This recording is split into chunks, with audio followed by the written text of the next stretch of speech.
Sommerfeld পরমাণু model. Sommerfeld পরমাণু model সম্পর্কে জানার আগে আমাদের একটু কিছু প্রাথমিক ধারণা থাকা দরকার। বোর তত্ত্ব হাইড্রোজেনের সূক্ষ্ম রেখা বর্ণালী, যেটাকে ফাইন স্ট্রাকচার বলে, ব্যাখ্যা করতে পারে না। পারমাণবিক সূক্ষ্ম রেখা বর্ণালী ব্যাখ্যার জন্য সমারফেল্ড বোর পরমাণু তত্ত্বের সংশোধন ও সম্প্রসারণ করেন, যা বোর-সমারফেল্ড তত্ত্ব বা সমারফেল্ড পরমাণু তত্ত্ব নামে পরিচিত। অর্থাৎ সমারফেল্ড বোর তত্ত্বের যে ফাইন স্ট্রাকচার ব্যাখ্যা করতে পারে না, সেই ফাইন স্ট্রাকচার ব্যাখ্যা করার জন্যই মূলত বোর তত্ত্বের সম্প্রসারণ করেন, যেটা বোর-সমারফেল্ড পরমাণু মডেল বা শুধু সমারফেল্ড পরমাণু মডেল নামে পরিচিত। আমরা একটু তার প্রস্তাবনাগুলো দেখি। পারমাণবিক সূক্ষ্ম রেখা বর্ণালী ব্যাখ্যার জন্য সমারফেল্ড বোর তত্ত্বের প্রধান দুটি সংশোধনীর প্রস্তাব করেন। অর্থাৎ উনি দুটি সংশোধনীর প্রস্তাব করেন। একটি হচ্ছে পরমাণুতে ঘূর্ণায়মান ইলেকট্রনের গতিপথ হলো উপবৃত্তাকার। বোর তত্ত্বে যেখানে বলা হয়েছিল যে কি ঘূর্ণায়মান পথ হবে বৃত্তাকার, সেখানে সমারফেল্ড বলছেন এটা হবে কি উপবৃত্তাকার। অর্থাৎ ইলেকট্রন পরমাণুতে নিউক্লিয়াসকে কেন্দ্র করে উপবৃত্তাকার পথে পরিভ্রমণ করে। তিনি প্রস্তাব করেছিলেন যে বোর যে বৃত্তাকার কক্ষপথের ধারণা সেটা একটা বিশেষ অবস্থা মাত্র, কখনো কখনো এটা হতে পারে, কিন্তু আসলে ইলেকট্রন উপবৃত্তাকার পথে ঘুরবে। উপবৃত্তাকার অরবিটে ঘূর্ণায়মান ইলেকট্রনের গতিবেগ অরবিটের বিভিন্ন অংশে বিভিন্ন রকম হয়। এই যে উপবৃত্তাকার পথে যদি ইলেকট্রন ঘুরে, তাহলে কি হবে, এই অরবিটের বিভিন্ন জায়গায় ইলেকট্রনের গতিবেগ বিভিন্ন হবে। এই দুটা সংশোধনী উনি প্রস্তাব করেন। সমারফেল্ড পরমাণু মডেলের আমরা যদি ব্যাখ্যায় যাই, সমারফেল্ড মডেল অনুসারে ইলেকট্রনের ঘূর্ণন পথ উপবৃত্তাকার হলে ইলেকট্রনের অবস্থান ব্যাখ্যার জন্য দুটি চলকের প্রয়োজন হয়, অর্থাৎ দুটি ভেরিয়েবল প্রয়োজন হয়। সেটা হচ্ছে কি নিউক্লিয়াস থেকে ইলেকট্রনের পরিবর্তনশীল দূরত্ব, যেটা আর, যেটা বোর তত্ত্বে কি ছিল, এই বোর তত্ত্বে এটা ফিক্স ছিল, অর্থাৎ এটা কনস্ট্যান্ট ছিল। একটা বৃত্তাকার কক্ষপথে ইলেকট্রন যদি ঘুরে, তাহলে কি হবে যে ইলেকট্রন ব্যাসার্ধের কোনো পরিবর্তন হবে না, অর্থাৎ আর এর কোনো পরিবর্তন হবে না। কিন্তু ইনি যেহেতু উপবৃত্তাকার কক্ষপথের কথা বলেছেন, তাহলে আর পরিবর্তন হবে। আর হচ্ছে নিউক্লিয়াস থেকে ইলেকট্রনের পরিবর্তনশীল কৌণিক অবস্থান থিটা। অর্থাৎ এটা বোর তত্ত্বেও ছিল যে কি বৃত্তাকার পথে যদি ইলেকট্রন ঘুরে, তাহলে তার কৌণিক অবস্থানে পরিবর্তন ঘটবে। এটা সমারফেল্ড পরমাণু মডেলও একই কথা। সমারফেল্ড প্রস্তাব করেন কেবলমাত্র ওই সব উপবৃত্তাকার অরবিট অনুমোদিত হবে যাদের জন্য নিম্নোক্ত শর্ত পূরণ হবে। তিনি কিছু শর্ত প্রয়োগ করেন, সেই শর্ত যুক্ত হলেই কেবল ওই উপবৃত্তাকার অরবিট অনুমোদিত হবে। সেটা কি? এটাকে ক্লোজড কন্টুয়ার বা লাইন ইন্টিগ্রাল বলে। এটা নিয়ে কোনো টেনশন না করাই ভালো, এটা নর্মাল ইন্টিগ্রালের মতোই, কিন্তু এরকম দেওয়া থাকলে বুঝতে হবে যে কি কোনো বৃত্তাকার কিংবা উপবৃত্তাকার কক্ষপথের উপরে এই ইন্টিগ্রেশনটি করা হয়েছে। নর্মাল ইন্টিগ্রেশনের মতোই সকল সূত্র মেনে চলবে। এটা শুধু বোঝায় যে বৃত্তাকার কিংবা উপবৃত্তাকার অর্থাৎ সাইক্লিক কোনো কিছুতে ইন্টিগ্রেশন করা। তাহলে closed contour P theta D theta equal to K H. আর আরেকটা বললেন ক্লোজ কন্টুয়ার বা line integral of P R D theta equal to N R H. উনি এই দুটি শর্ত প্রয়োগ করেন। এই দুটি শর্ত প্রযোজ্য হলেই কেবল ওই উপবৃত্তাকার অরবিটটি অনুমোদিত হবে। যেখানে পি থিটা পি আর হলো যথাক্রমে কৌণিক ও রেডিয়াল ভরবেগ, এটা হচ্ছে ব্যাসার্ধ বরাবর, আর এটা কৌণিক বরাবর। এইচ হলো প্লাঙ্কের ধ্রুবক এবং কে ও এন আর হলো ধনাত্মক পূর্ণ সংখ্যা, যাদেরকে বলা হয় যথাক্রমে আজিমুথাল ও রেডিয়াল কোয়ান্টাম নাম্বার। এই দুটা কোয়ান্টাম নাম্বারের কথা বললেন। একটা হচ্ছে কি কে আজিমুথাল, যেটা আকৃতি প্রকাশ করবে, আর এন আর হলো রেডিয়াল অর্থাৎ আকার প্রকাশ করবে। যা তাহলে এটা বোরের কথার প্রায় কাছাকাছি। অর্থাৎ বোর তত্ত্বে বৃত্তাকার কক্ষপথের কারণে যেখানে শুধুমাত্র কৌণিক অবস্থান থিটা পরিবর্তন হতো, সেখানে সমারফেল্ড তত্ত্বে উপবৃত্তাকার কক্ষপথের কারণে কৌণিক অবস্থান ও ব্যাসার্ধ ভেক্টর উভয়ই পরিবর্তন হয়। অর্থাৎ কৌণিক অবস্থান ও ব্যাসার্ধ ভেক্টর আর উভয়ই পরিবর্তন হবে। কিভাবে আমরা একটু দেখে আসি।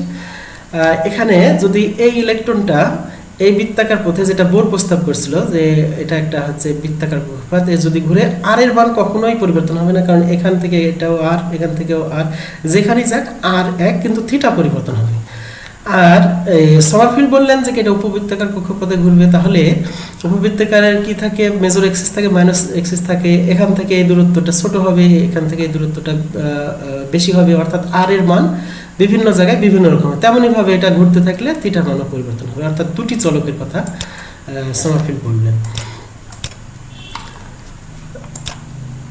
উপবৃত্তাকার পথে ঘূর্ণায়মান কণার ভরবেগ মোমেন্টাম দুটি উপাংশে বিভক্ত হতে পারে, অর্থাৎ ভরবেগ কি হয়ে যাবে, দুটি উপাংশে বিভক্ত হবে, একটি উপাংশ ব্যাসার্ধ ভেক্টর বরাবর এবং অপরটি ব্যাসার্ধ ভেক্টরের লম্ব বরাবর, যা ইলেকট্রনের কৌণিক ভরবেগ বা অ্যাঙ্গুলার মোমেন্টাম নির্দেশ করে এবং এর মান হবে k(h/2π)। তাহলে উনি বলছেন ভরবেগ দুটো অংশে বিভক্ত হবে, একটা ব্যাসার্ধ ভেক্টর বরাবর, আরেকটি হবে কি ব্যাসার্ধ ভেক্টরের লম্ব বরাবর, আর এর মান হবে কৌণিক ভরবেগের নির্দেশ করে এবং এই কৌণিক ভরবেগটার মান হবে k(h/2π)। অপরদিকে ব্যাসার্ধ ভেক্টর বরাবর ভরবেগের উপাংশের মানও নির্দিষ্ট কোয়ান্টাইজড এবং এর মান হবে nr(h/2π)। তাহলে আমরা দুটা উপাংশ ভরবেগের দুটা উপাংশ পেলাম। তাহলে মোট ভরবেগ হবে কি, আমরা যদি এটা একটা উপাংশ এটা একটা উপাংশ, তাহলে মোট ভরবেগ অবশ্যই এই দুটার যোগফল হবে। তাহলে মোট ভরবেগ হচ্ছে kh/2π প্লাস nr(h/2π)। তাহলে আমরা যদি h/2π কমন নিই তাহলে k প্লাস nr। আবার বোর তত্ত্ব অনুসারে মোট ভরবেগ হলো nh/2π। বোর তত্ত্বের একটা প্রস্তাবনা ছিল, বলছে কৌণিক ভরবেগ mvr = nh/2π। তাহলে বোর তত্ত্ব বলছে এটা আর সমারফিল্ড মডেল বলছে এটা। তাহলে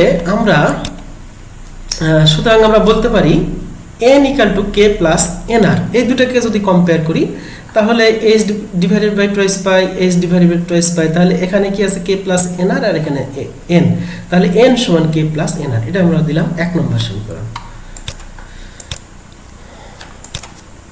উপবৃত্তের ইসেন্ট্রিসিটি এপসাইলন কোয়ান্টাম নাম্বারের সাথে নিম্নভাবে সম্পর্কিত, কিভাবে 1 minus epsilon square = k² / k plus nr whole square, এটা 2 নম্বর সমীকরণ দিলাম। আমরা এটা কিভাবে যুক্ত আমরা একটু দেখি যে এটা কিভাবে পাইলাম। আমরা যদি এটা উপবৃত্ত হয় তাহলে এটা মেজর অ্যাক্সিস আর এটা হচ্ছে মাইনর অ্যাক্সিস। আমরা জানি যে ইসেন্ট্রিসিটি উপবৃত্তি থেকে জানি ইসেন্ট্রিসিটি এপসাইলন = √1 - b² / a², যেখানে এখান থেকে এই দূরত্বটা হচ্ছে b আর এখান থেকে এই দূরত্বটা a, অর্থাৎ এই মেজর অ্যাক্সিসের অর্ধেক হচ্ছে a আর মাইনর অ্যাক্সিসের অর্ধেক হচ্ছে b। এখন এটাকে আমরা যদি উভয় পক্ষকে বর্গ করে দিই তাহলে এপসাইলন স্কয়ার বর্গ উঠে যায়, তাহলে এপসাইলন স্কয়ার = 1 - b² / a²।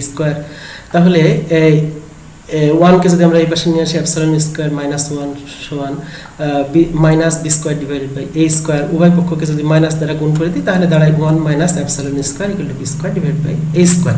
তাহলে আমরা একইভাবে এই সমীকরণের সাথে তুলনা করে আমরা হচ্ছে এই সমীকরণটা পাই। তাহলে আমরা এবার দেখি, আবার উপবৃত্তের জ্যামিতি হতে আমরা জানি, উপবৃত্তের জ্যামিতি আমরা কিছুক্ষণ আগে দেখলাম 1 - এপসাইলন স্কয়ার = b² / a², এটা আমরা এই উপবৃত্তের জ্যামিতি থেকে বলতে পারি, যেখানে a এবং b হলো যথাক্রমে মেজর ও মাইনর অক্ষের অর্ধেক।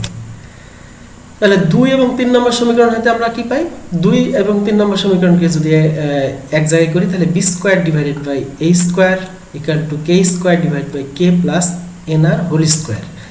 এখন k প্লাস nr সমান আমরা কিছুক্ষণ আগে 1 নম্বর সমীকরণে দেখলাম, এটার মান হচ্ছে n। তাহলে এখান থেকে আমরা পাই এটার উপরেও এই দুটার উপরে স্কয়ার, এই দুটার উপরে স্কয়ার, তাহলে স্কয়ার স্কয়ার উঠে গেলে b/a = k plus nr = k/n, কারণ এই মানটা হচ্ছে কি n। উপবৃত্তের জন্য আমরা জানি এর চাইতে b ছোট, অর্থাৎ a বড় b ছোট, তাহলে এবং b কখনোই শূন্য হবে না। তাহলে এই জিনিসটা আমরা কাজে লাগিয়ে কি বলতে পারি যে n হচ্ছে বড়, k ছোট এবং k কখনোই শূন্য হবে না। তাহলে যেখানে k হলো n-1 পর্যন্ত সকল ধনাত্মক পূর্ণ সংখ্যা, অর্থাৎ k = 1 2 3 ... n-1, অর্থাৎ সকল ধনাত্মক পূর্ণ সংখ্যা হবে k এর মান।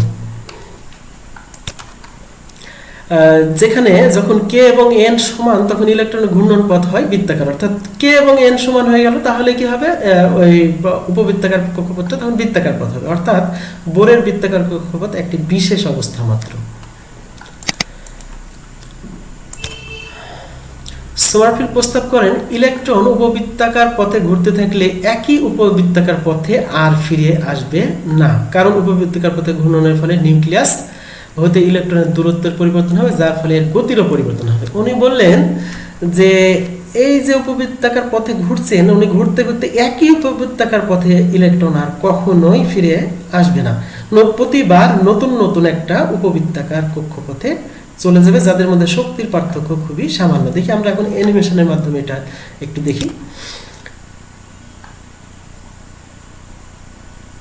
যেভাবে আমরা দেখলাম যে কি ইলেকট্রনটা কি হচ্ছে একটা পথ ধরে তারপর পরের বার আবার হচ্ছে আরেকটা নতুন পথ, তারপরের বার আরেকবার নতুন পথ, এইভাবে যদি আমরা কন্টিনিউয়াস করি তাহলে প্রতিবার একটা আমরা কি পাবো, উপবৃত্তাকার পথ পাবো, প্রতিবার একটা নতুন নতুন উপবৃত্তাকার পথ পাবো, যেটা হচ্ছে যাদের মধ্যে শক্তির পার্থক্য খুবই সামান্য।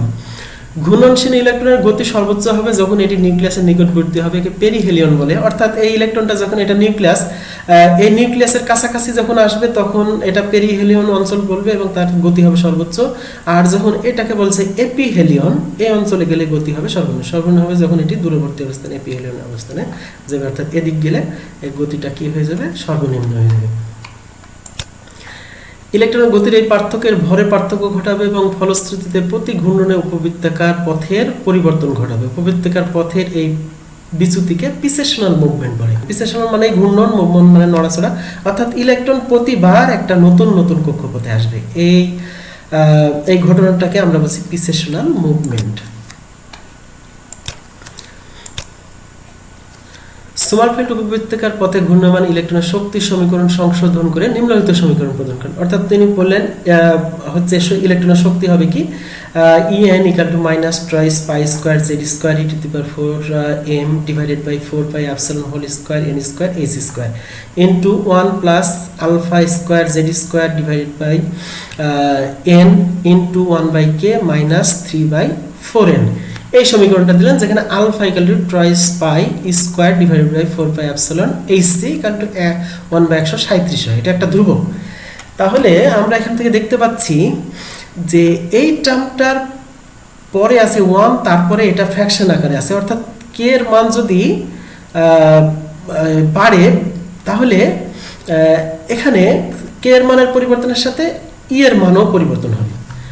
তাহলে আমরা বলতে পারছি যে প্রতি ক্ষেত্রে k এর মান 1 থেকে 2, 3, 4 ইত্যাদি হলে এখানে e এর মানও পরিবর্তন হবে। কিন্তু এই পরিবর্তনটা হবে এখানে গাণিতিকভাবে যদি আমরা হিসাব করি, এই পরিবর্তন হবে খুবই সামান্য, অর্থাৎ এক স্তর থেকে দ্বিতীয় স্তরে গেলে শক্তি সামান্য হবে, অতি সামান্য। উপরের সমীকরণে দেখা যায় ইলেকট্রনের শক্তি আজিমুথাল কোয়ান্টাম নাম্বার k এর উপর খুবই সামান্য পরিমাণে নির্ভরশীল, অর্থাৎ k এর মানের এই সামান্য পার্থক্যের কারণে আমরা খুব কাছাকাছি শক্তি ব্যবধানে একাধিক উপবৃত্তাকার পথ পাবো। তাহলে আমরা বলতে পারি যখন কোনো ইলেকট্রনের ট্রানজিশন হয় তখন শক্তির এই সামান্য পার্থক্যের কারণে আমরা একটি লাইনের পরিবর্তে খুব কাছাকাছি অবস্থিত একাধিক লাইন পাই।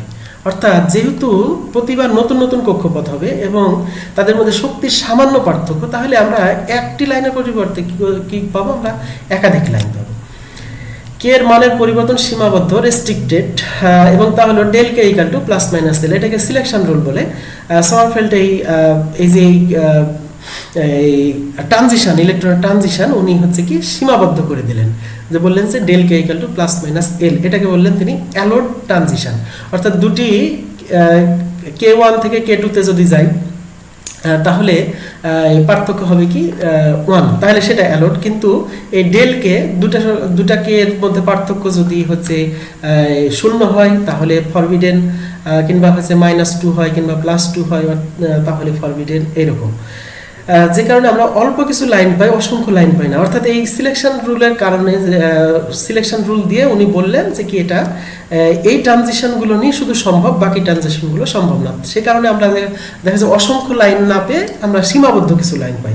পরবর্তীতে Sommerfeld azimuthal quantum number k K orbital angular momentum quantum number l দ্বারা প্রতিস্থাপন করেন, যেখানে l 0 হতে n-1 পর্যন্ত। অর্থাৎ তিনি পরে বহু ইলেকট্রন বিশিষ্ট এই পরমাণুর ক্ষেত্রে যখন প্রয়োগ করতে গেলেন তখন এটা সমস্যা দেখা দিল। তখন উনি এটা k কে রিপ্লেস করলেন কি দ্বারা, l দ্বারা। l কে বললেন orbital angular momentum quantum number, এবং সিলেকশন রুল সেক্ষেত্রে হবে del l = +- l। আমরা একটু দেখে আসি। এখন আমরা যদি n equal to 3 থেকে n equal to 2 এর ট্রানজিশনটা দেখি যে এই ট্রানজিশনে যেটা দেখেছি n equal to 3 হলে আমরা l এর মান পাই 0 পাই 1 পাই 2 পাই, আর n equal to 2 হলে আমরা l এর মান পাই 0 এবং 1।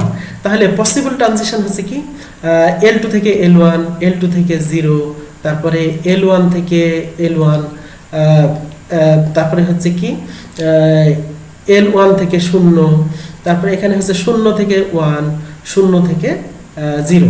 এই 6টা 1 2 3 4 5 6টা লাইন পাই। কিন্তু সিলেকশন রুল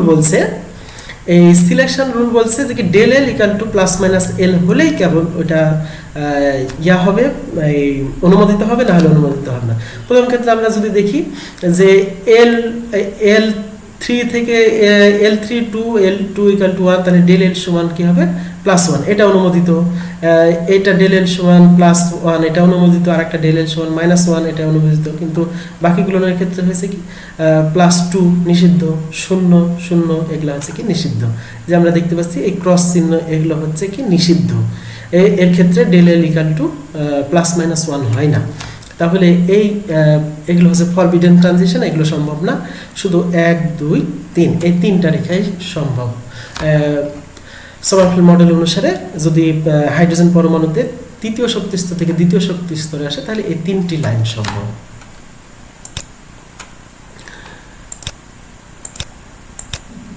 আমরা সমারফেল্ড পরমাণু মডেলের সফলতা দেখব। সমারফেল্ড পরমাণু মডেল হাইড্রোজেনের সূক্ষ্ম বর্ণালী রেখা ব্যাখ্যা করতে সমর্থ হন। আমরা জানি ইলেকট্রন তৃতীয় শক্তি স্তর হতে দ্বিতীয় শক্তি স্তরে স্থানান্তরিত হলে দৃশ্যমান অঞ্চলে একটি বামার লাইন পাওয়া যায়। অর্থাৎ N3 থেকে N2 তে আসলে আমরা সেটাকে বামার সিরিজ বলি, কিন্তু হাই রেজলিউশন স্পেকট্রোমিটারের সাহায্যে লাইনটি কয়েক হাজার গুণ বর্ধিত করলে এর মধ্যে আরও সূক্ষ্ম ফাইন স্ট্রাকচার 3টি রেখা পাওয়া যায়, যা সমারফেল্ড মডেলের সাহায্যে ব্যাখ্যা করা যায়। এখন আমার যদি তৃতীয় শক্তি স্তর হতে দ্বিতীয় শক্তি স্তরে আসে, তাহলে বোর পরমাণু মডেল অনুসারে একটা লাইন পাওয়া যায়, কিন্তু এটাকে বামা সিরিজ বলে। কিন্তু এটা হাই রেজলিউশন স্পেকট্রোমিটারের সাহায্যে যদি আমরা কয়েক হাজার গুণ বর্ধিত করি, তাহলে ওর মধ্যে 3টি লাইন পাওয়া যায়। দেখি সমারফেল্ড মডেল অনুসারে কি বলছে। ইনি হচ্ছে আর্নল্ড সমারফেল্ড, জার্মান ফিজিসিস্ট। ইনি বলছেন এটা উপবৃত্তাকার কক্ষপথে যেহেতু ঘূর্ণায়মান, সিলেকশন রুল বলছে del L equal to +-l, তাহলে পসিবল ট্রানজিশন 6টা, তার মধ্যে ডেল এল +1 এটা হচ্ছে পারমিট করে শুধু এটা এটা আর এটা। তাহলে 3টা কেটে যায় আর 3টা থাকে, তাহলে আমরা কি পাবো এই 3টা লাইন পাবো। এখন আমরা দেখছি এটা হচ্ছে হাইড্রোজেন বর্ণালীর বামার সিরিজ, এই লাল বর্ণালীটা। এখন এটা একটাই, কিন্তু আমরা হাই রেজলিউশন দিলে দেখা যাবে এটা 3টা, 1 2 3টা। এখন এই 3টা রেখাই আমরা বামার সিরিজে পাই, যেটা বোর বলছে যে কি একটা পাওয়ার কথা, কিন্তু আসলে আমরা পাই 3টা। এখন সমারফেল্ডের মডেল অনুসারে আমরা দেখতে পাচ্ছি যে এটা আমরা 3টা পাবো। তাহলে সমারফেল্ড পরমাণু মডেল হাইড্রোজেনের সূক্ষ্ম রেখা বর্ণালী ব্যাখ্যা করতে সমর্থ হয়। সীমাবদ্ধতা আছে। পরমাণুতে ইলেকট্রনের বিন্যাস সম্পর্কে কোনো ধারণা এই মডেল দিতে পারে না। ক্ষার ধাতু সমূহ যেমন সোডিয়াম, পটাশিয়াম ইত্যাদি ধাতুর বর্ণালী সমারফেল্ড মডেল ব্যাখ্যা করতে পারে না। জিম্যান প্রভাব ও স্ট্যাক প্রভাব এই মডেল ব্যাখ্যা করতে পারে না। পারমাণবিক বর্ণালী রেখার তীব্রতা কেমন হবে তা সম্পর্কে কোনো ধারণা সমারফেল্ড মডেল দিতে পারে না। এগুলো হচ্ছে কি সীমাবদ্ধতা। বহু ইলেকট্রন বিশিষ্ট পরমাণুর জন্য বোর সমারফেল্ড মডেল কি হবে দেখি। সমারফেল্ড কর্তৃক সংশোধিত বোর পরমাণু তত্ত্বকে যখন বহু ইলেকট্রন বিশিষ্ট পরমাণুর ক্ষেত্রে প্রয়োগ করা হয়, তখন এটি ব্যর্থ হয়। অর্থাৎ সোডিয়াম, পটাশিয়াম ইত্যাদির মতো যদি বহু ইলেকট্রন বিশিষ্ট পরমাণুর ক্ষেত্রে বোর সমারফেল্ড মডেল ব্যর্থ।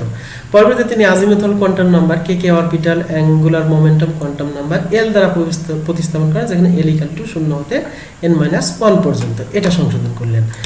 তারপরে কি করলেন, এন এর মান যাই হোক না কেন এল সমান 0 হলে সেটাকে তিনি বললেন এস ইলেকট্রন, এল সমান 1 হলে পি ইলেকট্রন, এল সমান 2 হলে ডি ইলেকট্রন ইত্যাদি ভাবে তিনি প্রস্তাব করেন।